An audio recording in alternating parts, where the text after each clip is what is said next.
Assalamualaikum warahmatullahi wabarakatuh. Waalaikumsalam warahmatullahi wabarakatuh. Ketemu lagi di channel YouTube Ngomong Ae bersama saya Bang Siat. Yang ini artis yang tidak kalah cantiknya dengan Via Valen, yaitu Yu Yahana. Halo. Dan sahabat setia kita yang selalu menemani kita, yang membuat kita koplak, Cak Don. Ya. Oke. Pada masa ba'da subuh ini kita ingin berbincang-bincang yang membuat kita sejuk, karena ya dalam keadaan pagi terlihat embun sudah turun, jadi menambah kesejukan. Ya, ada satu pertanyaan Cak Don dari saya. Ini menyikapi yang berita yang lagi viral di media sosial tentang prediksi bencana alam. Kalau mengingat letak geografis Indonesia sendiri itu kan dikelilingi cincin api, Cak Don. Jadi menurut BMKG kita ini tidak luput dari prediksi-prediksi bencana alam, khususnya gempa bumi, tsunami, itu tidak luput menurut BMKG. Ya, yang jadi pertanyaan saya saat ini, kira-kira Cak Don, bencana ini murni dari teguran Tuhan atau ada faktor-faktor yang lain yang menjadi pemicu bencana tersebut? Monggo, silakan Cak Don. Sejelas bencana itu nggak bisa kita menyalahkan Tuhan atau teguran Tuhan, karena permintaan manusia. Permintaan manusia. Iya. Kok dikatakan permintaan? Ada faktor-faktor yang tanpa disadari oleh manusia, bahwa manusia itu kan pemberi bencana yang luar biasa, karena karakter dari manusia. Karena mungkin manusia selama ini sudah mulai rahmatan lil alaminya tidak berjalan sebagaimana mestinya, suka mencaci maki. Ingat duharul fasadu bil barri wal bahri bima kasabat aydin nas. Telah nampak kerusakan di darat dan di lautan karena ulah tangan-tangan atau ulah manusia. Jadi manusia kalau tidak rahmatal lil alamin, maka itu sama juga mengundang bencana. Manusia kalau sudah keluar kodrat dari penciptaannya, maka itu akan mengundang bencana. Seorang rakyat yang tidak mempercayai pemimpinannya, maka ini juga mengundang bencana. Bencana sebenarnya itu kita yang mengundang, bukan ini ujian atau teguran, bukan, permintaan manusia itu sendiri. Nabi Lut ada zaman Nabi Nuh karena permintaan manusia, karena pada zaman itu ada Sodom Gomora atau kaum G sampai lesbi. Kalau di Indonesia ada kaum G sama lesbi, ini juga akan mengundang bencana. Penyimpangan kodrat itu. Iya, penyimpangan kodrat dan pemimpin yang tidak dipercaya. Pemimpin maksudnya dari rakyatnya tidak mempercayai dalam pemimpin. Ini juga membantu terjadinya bencana. Pengkhianatan seorang staf kepada pimpinannya ini juga mengundang bencana. Sebenarnya faktornya banyak sekali. Iya, makanya ada pemimpin yang tidak amanah, pemimpin yang dikhianati seperti itu juga mengundang bencana. Banyak faktor. Jadi masalah di PMKG ya mungkin dia melihat dari sisi fisiknya seperti itu yang terjadi, tapi dilupakan bahwa itu sebab-sebab bencana bisa dari manusia sendiri. Saya yakin kalau orang itu bersifat rahmatal alamin atau yang tadi saya sebutkan tadi itu tidak ada pada manusia penuh misalnya damai, membantu dengan yang lain, maka nggak ada bencana. Rahmatan lil alamin sendiri itu spesifikasinya bagaimana sih, Cak Ndon? Ya, kalau artinya kan kasih sayang penuh, kasih sayang kepada semuanya. Kadang-kadang hewan aja dibegitukan, masih hidup di seperti itu, manusia dibunuh, itu juga mengundang bencana. Kalau sudah membunuh satu manusia, maka jangan harapkan negeri itu bisa damai. Alam pun nggak damai. Alam pun nggak damai, karena itu sudah membunuh makhluknya Tuhan. Nggak ada cinta damai dia. Iya, itu yang artinya ya agama manapun lah. Kalau kembalilah ke akhlak. Akhlak itu juga bisa mendamaikan semua alam. Karena akhlak kita yang kurang baik, akhlak manusia-manusianya kurang baik, maka terjadilah banyak bencana. Iya. Begitu menurut saya. Terus yang saya tanyakan lagi, Cak Ndon, tadi dikatakan pemimpin yang tidak amanah. Pemimpin yang bagaimana yang tidak amanah itu, atau kita sendiri kan sebagai manusia biasa kan juga menjadi khalifah fil ard, pemimpin di bumi atau pemimpin di keluarga. Apakah spesifikasinya bagaimana, Kak, faktor pemicu bencana itu? Ya, manusia memang diciptakan untuk menjadi pemimpin makhluk-makhluk sebelumnya. Bahkan kita diturunkan ke bumi menjadi pemimpin di bumi. Tapi ini tidak terjadi sebagaimana mestinya. Makanya setiap manusia mau memimpin dirinya sendiri, maka itu akan menjadi baik. Seorang pemimpin suatu wilayah mau memimpin wilayahnya dengan baik, memenuhi hak-haknya, tidak mencari saya sudah keluar berapa uang. Anggap ketika kalian menjadi seorang pemimpin harus amanah, harus dapat dipercaya. Jangan memikirkan biaya yang keluar. Kalian ketika amanah seorang pemimpin ya, maka ini sangat kuat bisa membantu negeri itu menjadi damai, itu dari pemimpinnya. Layani rakyat dengan baik, penuhi rakyat dengan baik. Kalau sudah mau menjadi pemimpin ya menjadi pelayannya rakyat.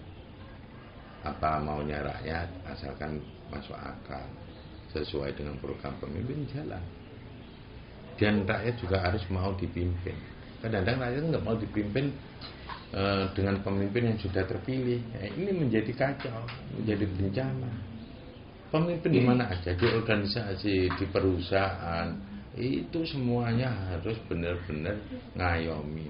Haknya itu harus dipenuhi, haknya pegawainya harus dipenuhi. Kalau nggak dipenuhi, jangan harapkan perusahaan itu menjadi baik, hancur bisa jadi. Begitu ya. Iya, staf-stafnya harus benar-benar kesejahteraan. Ingat, manakala seorang pemimpin mau mensejahterakan staf-stafnya, maka perusahaan itu akan berjaya di dunia. Anggap staf-stafnya itu adalah keluarga, jangan dianggap sebagai babu. Kalau mengikuti ajaran Rasulullah, biasanya kan kalau orang itu bekerja di sebuah perusahaan atau bekerja di instansi pemerintah, mestinya kan sebelum keringat kering itu sudah diupah. Itu kalau mereka memang niat bekerja. Kecuali orang yang niat tulus, itu sudah dibayar sama Allah Ta'ala. Bahkan sebelum bekerja sudah dibayar sama Allah Ta'ala. Itu. Nah, dari orang-orang yang bekerja untuk Allah Ta'ala tapi dia berada di instansi, ini penting. Dari orang-orang yang bisa terhubung, memimpin tapi terhubung dengan Tuhan. Ini, maka saya yakin kalau ada seorang pemimpin yang terhubung dengan Tuhannya dan memimpin dengan gaya yang diberikan oleh Tuhannya, maka saya yakin negeri itu akan menjadi negeri yang damai, negeri yang subur, Gemaripah loh jinawi. Dan terhindar dari sebuah bencana, betul. Itu. Saya tak tanya ya. Boleh. Bang Boleh. Bang Syar. Bang Syar. Oh, iya. Saya tak tanya ya. Hubungannya itu gimana padanya bencana karena adanya pemimpin yang kurang amanah. Artinya manusia yang melakukan kesalahan, adalah ada bencana misalnya gunung ya. Kita misalnya pemimpin menyakiti karyawannya, kok yang marah gunung? Seharusnya yang marah kan Tuhan. Ini gimana nih hubungannya? Gunungan miliknya Tuhan. Sebenarnya Tuhan sih nggak marah. Sistem diciptakan manakala ada daya rusak, ya daya rusak dari manusianya yang mengundang dia harus meletus. Power manusia. Iya, power manusianya. Luar biasa. Ketika manusia itu ada kebencian, maka mengeluarkan power di manusia itu kumpul energi lah. Energi itu yang bisa mengundang gunung marah. Iya, itu sudah sistem Tuhan menciptakan alam seperti itu. Makanya perlu dipahami bahwa siapapun yang penduduk di bumi ini adalah makhluk pilihan Tuhan.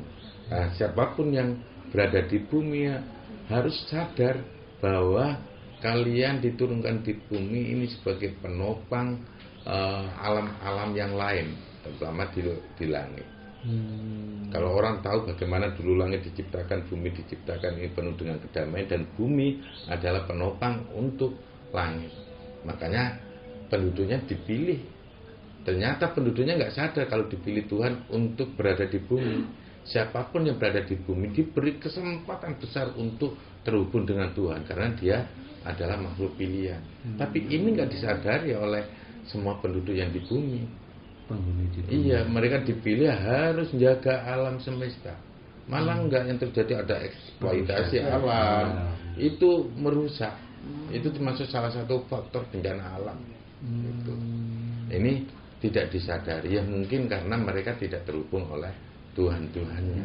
Kalau terhubung dengan Tuhannya akan diinformasikan faktor-faktor yang menyebabkan bencana di alam ini.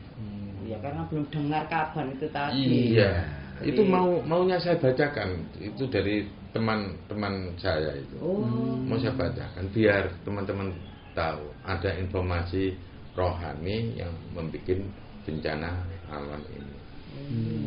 Tapi sahabatku semuanya, apakah engkau seorang presiden, apakah engkau seorang menteri, apakah engkau yang duduk di lembaga tinggi negara, semua adalah sahabatku. Jangan sia-siakan kepercayaan Tuhan kepada kalian. Kalian sangat bisa membantu bagaimana negeri ini menjadi damai. Bersabarlah kepada rakyat, bersabarlah kepada semua instansi. Kalian harus bekerja sama. Tanpa bekerja sama, tanpa persatuan, bumi pertiwi ini tidak akan damai. Kalian menjadi pionir di sana. Dan kami sebagai rakyat akan berdoa untuk kalian. Semoga kalian selalu dijaga oleh Tuhan. Amin. Selalu dibimbing oleh Tuhan. Amin Tuhan. Begitu kira-kira. Iya. Power manusia, alam dan Tuhan sangat berkaitan sekali di sini. Saya menggarisbawahi seperti itu. Ya, manusia yang terkhusus menjadi pemimpin itu harus punya karakter bijaksana ya Cak Ndon ya. Harus begitu. Menurut Cak Ndon, karakter bijaksana yang seperti apa? Ya, bijaksana itu kalau memutuskan suatu perkara jangan sampai like and dislike. Apa itu maksudnya Cak Ndon? Suka dan tidak suka. Oh begitu. Harus sesuai dengan porsi di lapangan. Ya, itu harus seperti itu. Harus mau mendengarkan, menjadi pendengar yang baik, bijaksana itu. Jangan memotong aspirasi, karena aspirasi itu sebagai masukan bagaimana memimpin negeri menjadi baik. Pemimpin bisa memberikan aspirasi, aspirasinya, diterima rakyat atau tidak. Dan rakyat harus benar-benar bijaksana untuk mendengarkan keluh kesah seorang pemimpin. Gak gampang menjadi seorang pemimpin negeri. Betul. Kalau tidak didukung oleh kita sebagai rakyat, bagaimana negeri ini menjadi damai? Ayo kita bergotong royong untuk memiliki negeri masing-masing negara. Kita kalau berada di Indonesia, ayo kita memikirkan kedamaian di Indonesia. Begitu juga yang mereka yang ada di Amerika, mereka yang ada di Jerman, di Cina, atau di negara manapun. Ayo rakyat mencoba welcome dengan pimpinannya, pimpinan mencoba bertindak bijaksana, bertindak adil, adil yang penuh kasih sayang, adil yang penuh dengan perhatian, tidak memihak satu golongannya sendiri atau keluarganya sendiri. Ingat, jabatan itu amanah dan kalian akan dimintai pertanggungjawaban. Begitu. Mumpung engkau dipercaya sama Tuhan, terhubunglah dengan Tuhan, biar kamu bisa memimpin negerimu masing-masing menjadi negeri yang penuh kedamaian, penuh kesejahteraan, penuh jiwa kegotong royong. Ketika jiwa gotong royong ini ada di bumi, maka ini akan menjaga alam-alam yang sudah diciptakan oleh Tuhan. Bumi adalah pusat pengendali alam. Itu harus kalian sadari.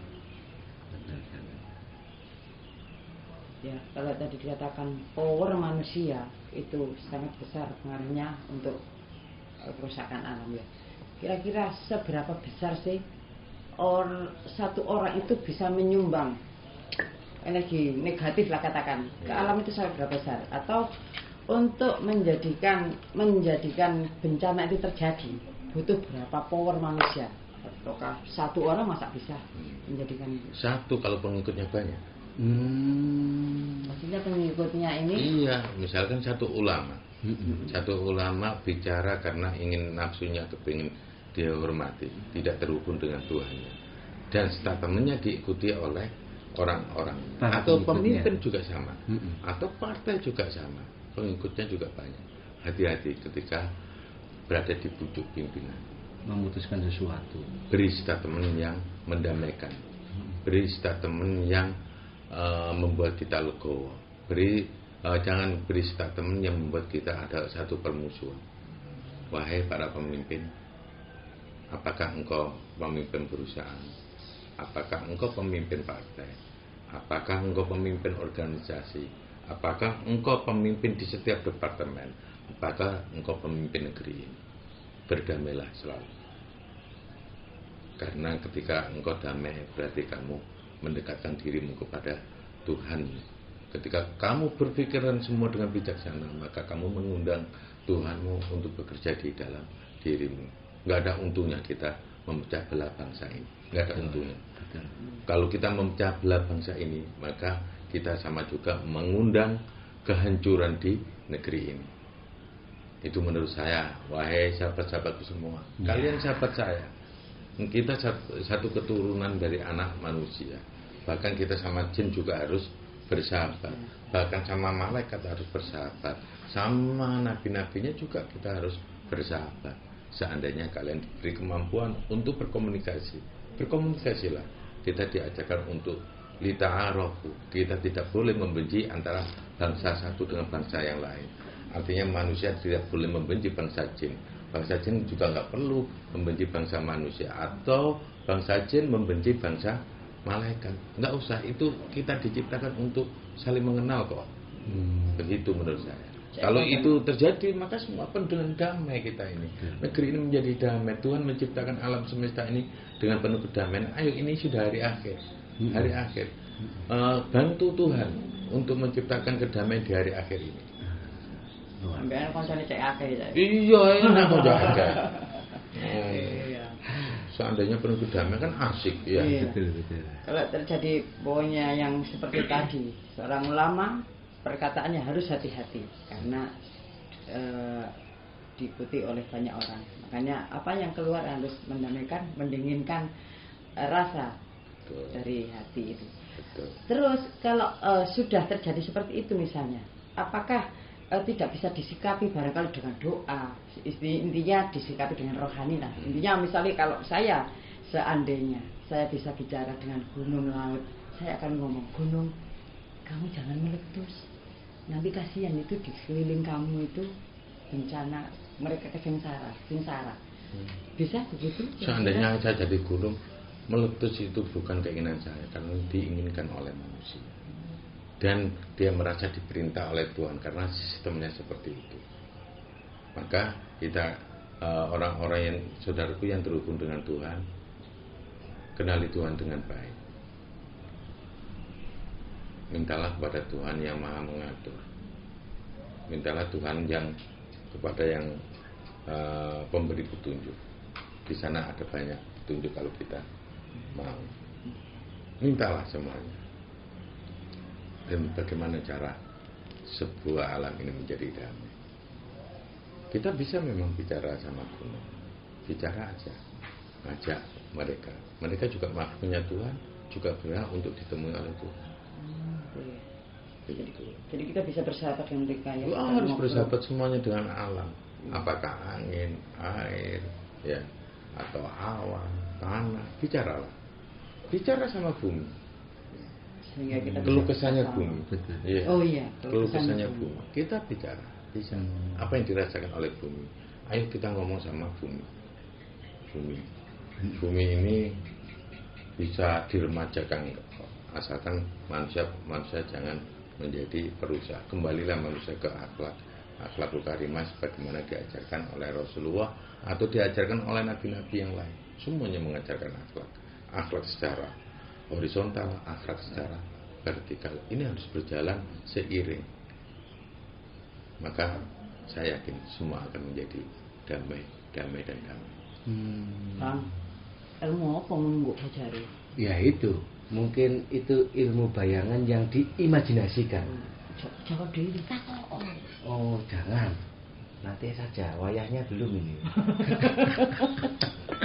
Oh ya, berarti melestarikan alam itu nggak hanya bagaimana tindakan kita menjaga alam, bukan ya Cak Anton ya.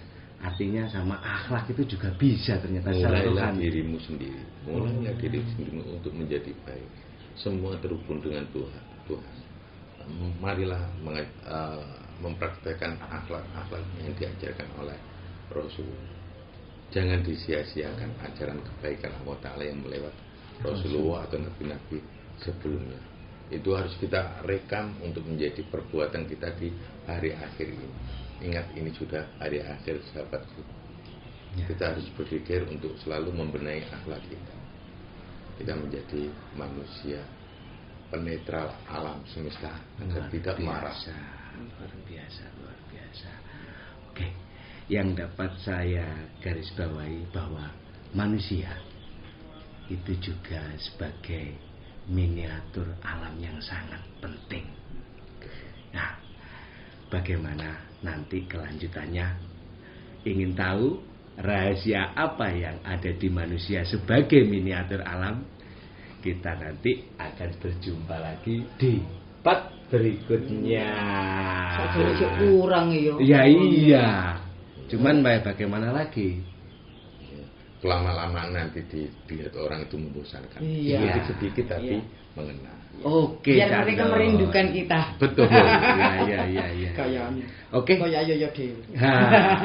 Di pagi yang sejuk ini, semoga apa yang dipaparkan Cak Anton menjadi kesejukan di hati nurani kita, di akal dan pikiran kita.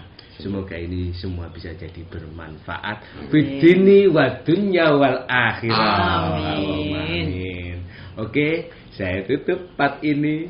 Ikuti part-part berikutnya yang lebih unik lagi, lebih penasaran lagi. Oke, akhirul kalam, billahi taufik wal hidayah. Wassalamualaikum warahmatullahi wabarakatuh. Salam kedamaian kita bertiga Cak Anton. Salam untuk damai untuk alam semesta. Amin.